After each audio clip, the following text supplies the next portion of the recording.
The world is in a state of need, and that we're facing an evolutionary crisis. And the significance about this evolution that we're facing right now is that it's not one where we're going to sit in our easy chair and wait and then look out the window and go, oh, look, evolution's finished, we're good.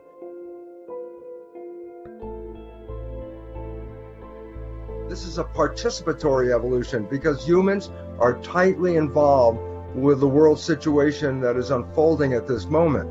And I say, well, what situation is that? And I say, well, just every day, all you have to do is open up the newspaper and just start reading all the headlines. And you start to see there's chaos all over the world.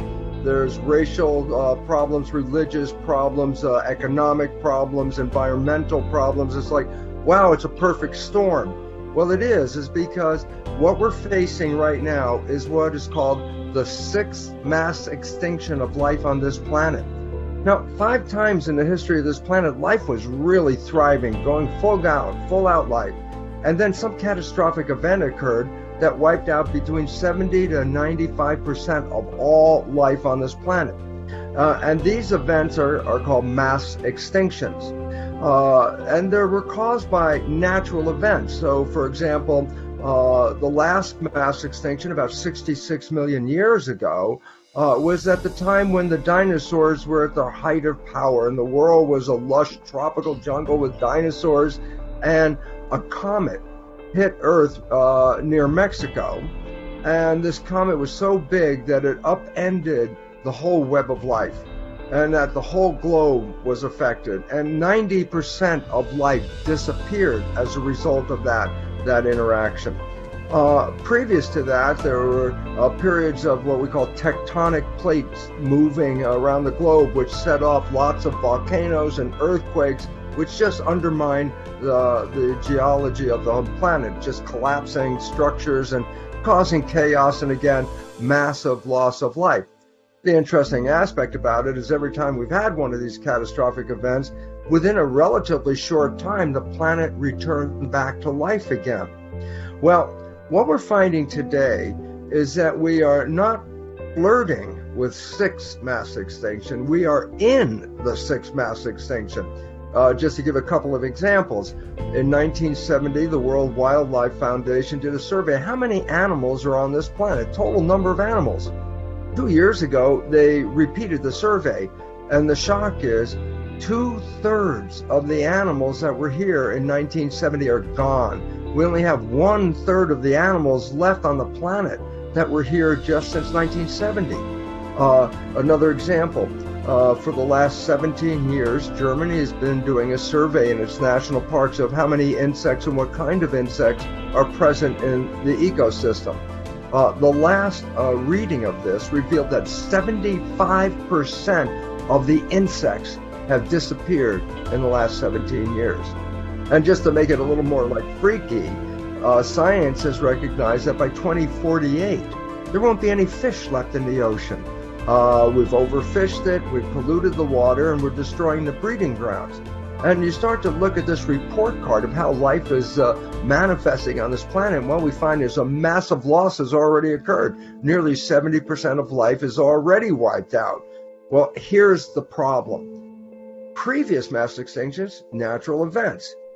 But this mass extinction is due to human behavior. And all of a sudden it says, oh my God, we are undermining the web of life just the way we're living on this planet. Now, what's interesting about this, we have to go back a little bit and realize that humans seem to find themselves separate from nature.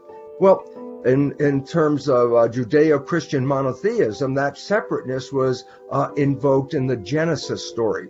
Because in a Genesis story, supposedly God created the vegetable kingdom, and then God created the animal kingdom, and at the very end, God put some humans on the top as an add-on option. Well, the significance of that was that kind of thinking led us to believe that we were separate from nature, that nature was created, and then we were added to nature. Okay, that's the first separation that we got into, that we're not part of that nature. The second one, interestingly enough, is from science itself, because in studying evolution, science said, well, what was the mechanism of evolution? And it's predicated on what are called random mutations, accidents in changing the genetics of individual organisms. So as an organism alters its genetics, it can create a new version of that organism. So they said, evolution is a whole series of accidents that led to a whole range of different organisms. Well, there's a problem with that thinking. And what that problem is simply this, is then why are we here? And if you understand it from the scientific point of view, it says, we're here by accidents of mutations. Well, in this case, then all of a sudden the question is, do humans have a purpose on this planet? The answer is no, we just got here by accident. So, lucky break for us. Again, that's a separation from nature, because it says that we're just an accident of nature. And I say, so between religion and science, we have been left to believe that we are separate, that nature and humans are separate entities. Well, this gave us the concept that you can do whatever you want. You can go undermine the planet, you can dig out all the resources, you can overfish the population. It's like, hey, no probs. We're just a small group of organisms living on the planet. Well, that small group of organisms is now responsible for the sixth mass extinction of life. And the significance, since it's due to human behavior, all of a sudden it says, well, how would we change? And I say, you have to change human behavior, that the way we are living is not in harmony with nature. And the first thing we have to really go back and understand is, did we get here by a Darwinian belief that it was a whole bunch of accidents? And the answer is no. First theorist of evolution was Lamarck, Jean-Baptiste Lamarck. And it was interesting because his theory of evolution, the first scientific theory of evolution, 50 years before Darwin, recognized that organisms and nature have a lockstep interaction, that nature and organisms are always connected to each other. So, for example, you don't find orchids in the Arctic and you don't find polar bears in the tropics. And it's like, each organism fits an environment. That's not chance. That's not accident. That is a reflection of nature, and organisms are intimately interconnected. So I say, well, look, if we perceive ourselves as separate from nature, then there's a problem, because we evolved from nature. And so we're dependent upon nature.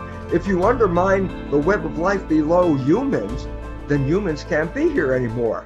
And all of a sudden it says, oh my God, we are an integrated part of a whole living system, and we lost our way. We lost who we are, why we are, and this problem is now manifesting in all the crises that we see around the world, whether they're global, racial, religious, they're all reflecting a disharmony. And so the nature is, we have to come back to nature. We have to come back to understand the principles of why we are here. It's not an accident. And when we look at nature, it's just something you can throw away. I love it because the whole idea is, here's all our garbage, throw it away. Where's away? Where are you throwing this garbage? The fact is, we're polluting our own world. And all of a sudden it says, we're on the knife edge. And I say the knife edge of what? Survival or extinction. It's a knife edge. One way we tilt, one the other way we tilt. Going to make all the difference in the world. And so the relevance about this is, that evolution stuff, so you mean in 1,000 years there's going to be some changes? And the idea is, science says no. Within decades, human civilization could be wiped out on this planet. And the significance is, we better start learning to live in harmony with nature right now, while there's still a piece of nature left for us to work with and live with. And so, why am I here? I'm here because my dear friend Rob Williams and I have been working together for years now, in understanding that to adjust our behavior, we have to change the programming that we received in the early years of our life. Because that programming, 70% of it, psychologists tell us, that programming of how we live on this planet is toxic, disempowering, and self-sabotaging. So we're operating from these programs. And the idea is, it's unconscious. It's not a conscious activity. It's an unconscious activity. So if you talk to someone and say, well, are you living in harmony? And they go, I think I'm living in harmony. And I go, that's a conscious thought. But the idea is the behavior is not coming from the creative, conscious mind. 95% of our behavior is coming from programs that we acquired by living on this planet and observing others and being programmed by our family, our community of people. And it turns out that we are perpetuating these destructive, self-destructive programs. So the issue is this: what can we do? It's a very short time between now and the end. In fact, NASA did a massive survey of what the situation is and comes to a conclusion, this is profound, that industrial civilization is facing an irreversible collapse within the next couple of decades. And the reality is, oh my God, this is not 1,000 years from now, this is in our lifetime. And all of a sudden it says there's an urgent call to say, you want to be on this planet, you want to survive, then we must change the way we are living and relating to each other and relating, of course, most importantly, to nature, because nature is our origin. Nature is our mother. Nature created us. And so you can't slap down nature and still be here. So the wake-up call is present. Read the newspaper, see what's happening every day. And the wake-up call says, yes, we are responsible for this problem. And the idea is, well, our responsibility is because of the way we are behaving. Well, behavior is the whole issue why Rob and I are getting together, because Rob has created the most fabulous process of rapidly changing behavior. And boy, there's this old saying, necessity is the mother of invention. Well, we have a necessity now to change as fast as we possibly can. And through that necessity, my dear brother Rob created an invention called PSYCH-K and downloaded this from nature itself. And nature was giving information. You want to live in harmony? This is how you do it. And so creating the PSYCH-K process is the most valuable way that I have seen, and the most rapid way of rewriting our limiting programs, rewriting those behaviors that are undermining not just our personal lives, but undermining the whole web of life. That this program is learning how to understand your behavior and how to change your behavior first personally. And once you understand the technology of this, you can apply this to everyone, friends and families and everything.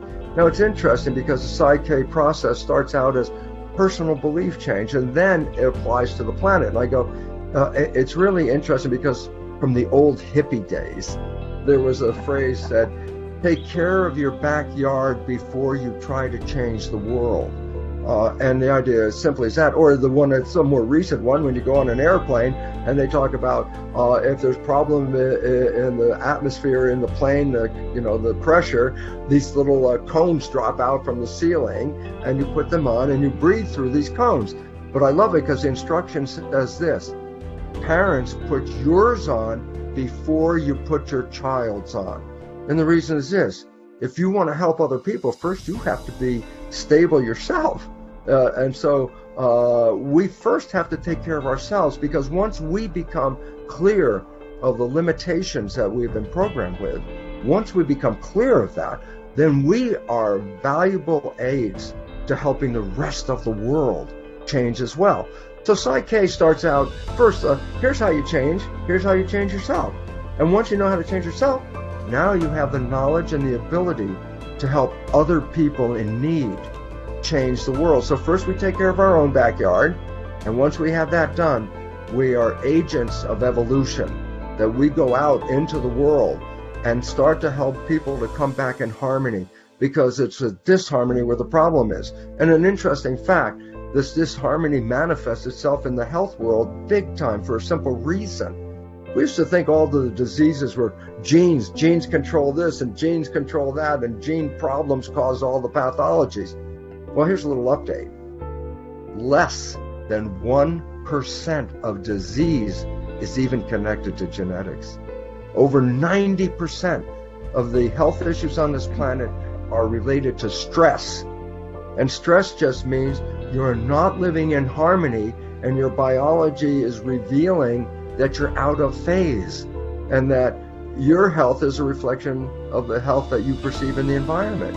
And if your perception is clouded with programs that are disempowering or self-sabotaging, then all of a sudden you start to see why, with all the money we put into healthcare, the billions and billions of dollars, the healthcare crisis is greater now than it ever was.